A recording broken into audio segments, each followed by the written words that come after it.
I just wanted to share this really awesome, easy almond flour miracle cookie recipe.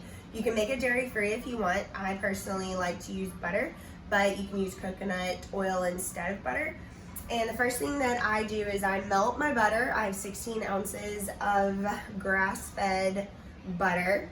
I go ahead and I mix that with 2 teaspoons of vanilla and 2/3 of a cup of honey. And so as you can see, it's just all mixed up in this glass bowl. So yummy and delicious. And that makes the honey come out so much easier to get every little ounce of goodness. I'm gonna grab my little spatula here and get all this honey into the bowl. There we go. Awesome. You're gonna throw that in the sink. The next thing that I'm going to do is add in my eggs. So I've got 2 egg yolks. I like to use cage-free eggs. I know they're so yummy if I buy them from the store. Or I just use my own chicken's eggs, which is really fun. We're down here at the beach right now, so I can use my own chicken eggs. I didn't bring any. Let me just mix that up. There we go. The next thing I am going to do is I'm going to add in my almond flour. This is 5 cups of almond flour. You can also use half almond flour, half spelt flour. A lot of people do that, and they say, my friends do that, and they say it turns out really, really well.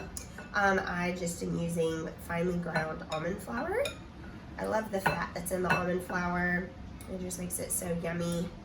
And that honey just keeps everything stuck together. So good, along with that egg yolk.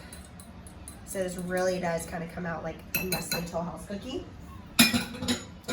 A healthier version. I'm gonna go and stir all that up with my trusty fork here. And if I was at home, I would be using my KitchenAid mixer to do this. It's super quick and fast and easy when you're doing that. It takes a little bit longer when you're stirring, but all this stirring is gonna be so worth it when you are eating that nice gooey cookie. That is something I love about these cookies. They don't turn out dry, and I didn't have to use almond butter or anything to make them moist. It's just how they come. The next thing that I'm going to add is 4 tablespoons of tapioca flour. You can also substitute tapioca flour for arrowroot flour if you would like, just depending on what's in your pantry. I have tapioca flour and I find it super easy to find. Also a teaspoon of pink Himalayan salt or sea salt. And then I also have, I think it's 2 teaspoons of baking soda that's in this. Just mix it all together. All right, I'm going to mix all that. Mix all that with my almond flour. And you see, good mix. I like to do my wet ingredients first. A lot of times you make sure dry first, but I notice this works really well when I mix my wet in first and then mix all my dry. You could literally, it's just like a 1 bowl little thing. You just add everything into that KitchenAid mixer or a bowl and then use your handheld mixer. It's super easy. Look how this is already so moist. You can tell these are just gonna fluff up deliciously. I like to make them really big and yummy. And the next thing I do, add the chocolate chips.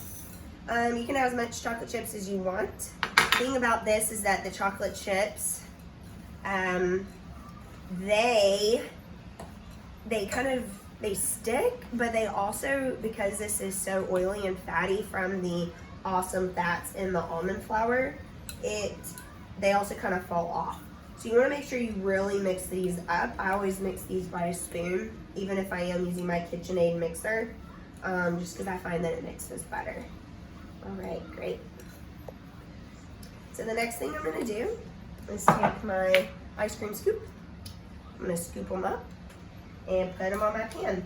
What I've done is I use either parchment paper or wax paper, but we didn't have any here at the beach, so I just used coconut oil and lathered it all over my pan. And here we go.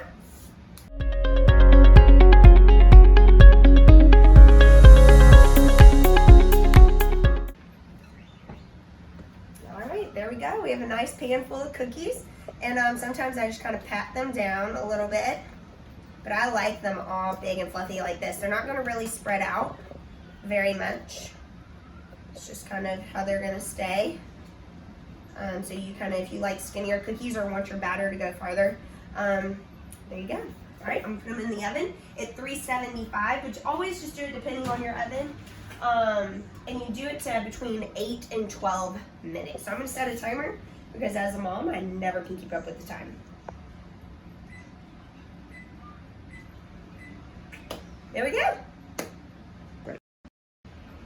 All right, y'all, I cooked mine for about 10 minutes in this oven. Look at that yummy goodness. They are so good. They're soft to the touch. So, but that means that they're ready. You let them cool for probably about 5 to 7 minutes and then just scoop them off and eat them. Oh, they are so delicious. My kids absolutely love these. I hope your kids do too, and you find this as an awesome, healthy option to all the junk that you're probably tempted to eat right now. Bye, have a great one.